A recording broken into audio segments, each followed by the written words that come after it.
It is the 14th Amendment that says, "No state shall make or enforce any law which shall abridge the privileges or immunities of a citizen of the United States, nor shall any state deprive a person of life, liberty, or property without due process."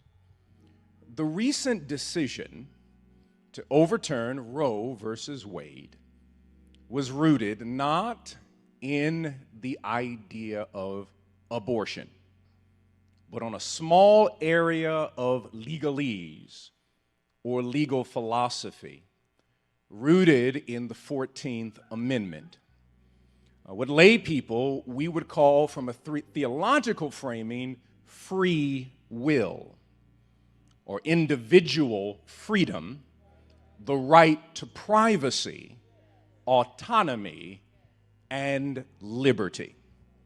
It is St. Augustine, St. Augustine, depending upon how you share his name, who puts forth an idea that God gives all of us free will. Free will that is found within the book of Genesis, that we as human beings can make choices freely. We are called to consult God to determine our most difficult decisions. It is an inherent right of human beings to have this freedom, the freedom to make choices. An individual in a democratic society has what is known as autonomy, freedom to make decisions, freedom to make decisions either to their God, in consultation with their God, or their conscience, in order to make a decision in a free society. That is what a pluralistic, democratic, free society seeks. The government should not restrict or bridge these rights. Now, many of us get the idea of liberty and free will wrong, and agency wrong. To have liberty or free will or agency means I have the authority to make a decision on the health and the well-being of my body without the infringement of government. A person is free to persuade me to make a different decision. A person is free to persuade to make a different decision, but they do not have the right to utilize the government to force me to make a particular decision. It is the right of the individual, their liberty, their autonomy, their free will, to make a decision that within a free democratic society, that a free democratic society respects. Liberty means this, and many people get it wrong, means the government does not intervene or restrict or mandate a choice. The only way that a government restricts or mandates a choice is if that particular choice affects the ability for people to have full autonomy over who they are. The 14th Amendment is rooted and connected to the idea of enslavement, that you cannot have liberty if, in fact, you have enslaved a group of people. For example, if we have true liberty, agency, or autonomy, a person may attempt to persuade an individual to make a certain decision. A person who takes a pro-life perspective may persuade, hear that word, persuade a person communicating with that individual the benefits of making a particular choice. But that person does not have the right or the weight of the government behind them to force the choice. A person can believe in being, listen to this, pro-life and at the same time be pro-liberty and pro-self-agency. That I may persuade you with words, but the government should not intervene nor restrict to support my belief. That is rooted in a faith system or one's particular personal conscience. This decision that we recently have is not solely about abortion, but this decision is about liberty, autonomy, and individual rights. This decision gives individual states, it has turned over the idea of liberty to the states. And the states are given the power to restrict a person's inherent or constitutional rights.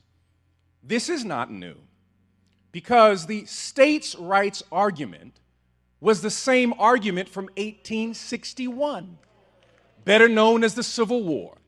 The states said we should have the right to restrict the liberty of those we consider to be enslaved. They're our property.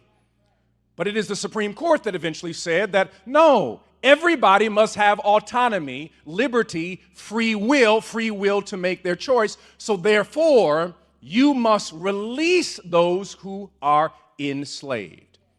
This decision, and the one who is most vocal on the court is the person who took the seat that used to be held by Thurgood Marshall. This decision opens the door to states restricting what is known as gay marriage, states restricting interracial marriage, the states restricting contraception, the states restricting in vitro fertilization. But one of the biggest pieces that no one is talking about, that this decision opens the door for states to restrict voting rights of black people. This decision, because we talked about liberty, turning it over to the states, giving the state power that should flow from the federal government to say that all of us, we should not have the government restricting our ability of free will, agency, and individual rights. The logic used by the Supreme Court is the same logic that was used in the Civil War and the same logic that is rooted in what is known as Jim Crowism. The federal government did not intervene because they said the state has the right to create separate but equal, because it was rooted in the idea of individual liberty, that they had said the states will do that, we will not in any way intervene. They said the Constitution does not speak specifically nor explicitly in ways in which the state may practice voting restriction, voting education, interracial marriage, or this idea of abortion. Listen to this. They said that the Constitution doesn't speak explicitly about it, so therefore we will give it to the state. Well, if you have a state or states that we already know have legislators who are functioning with a political agenda, let me say racist agenda, then they now have the power to restrict the rights of people, especially those of African descent. Please understand this. This is more than about the idea of abortion. We must first pray, then we got to organize. We have to register to vote and understand that the most influential act that a president will make, a president at max can be president for 8 years. They can do a lot of damage in 8 years. They can do a whole lot of damage in 4 years when they lose. But the lasting legacy of a president, you can say it doesn't make a difference to me, this, that, and the other, but a president will appoint federal judges. Hold on, listen to me. I didn't say Supreme Court. I said before any case gets to the Supreme Court, it has to go through the federal judiciary. The reason we no longer wear masks on airplanes, you in a tin can for 2 hours, and we don't wear masks is because a Trump-appointed lawyer did not understand what the word disinfect meant. She stated it makes no sense to wear a mask because a mask doesn't have to do with anything with disinfecting.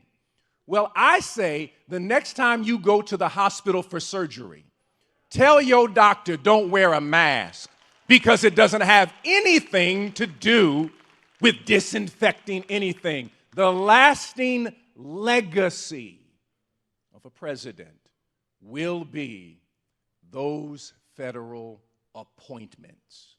So it becomes critical that we register to vote. It becomes critical that we vote because they've come after one right today. They're coming after a whole lot more on tomorrow. So make sure you are registered to vote, and make sure your cousins are registered to vote. In Mississippi, in Texas, in Arkansas, in Oklahoma, in Louisiana, in Alabama, in Georgia, in South Carolina, in North Carolina, in Virginia, in California, all across this nation, we are watching the fraying of democracy before our eyes. And we are involved in arguments, and we don't even really know what's happening truly in this game.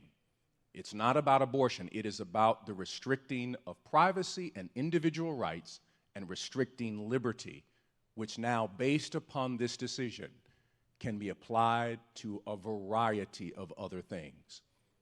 So if we don't want to end up back where our ancestors had been fighting to remove themselves from, we have to be organized, we have to pray, and we have to vote. In the words of Sean Connery, there endeth the lesson. Amen.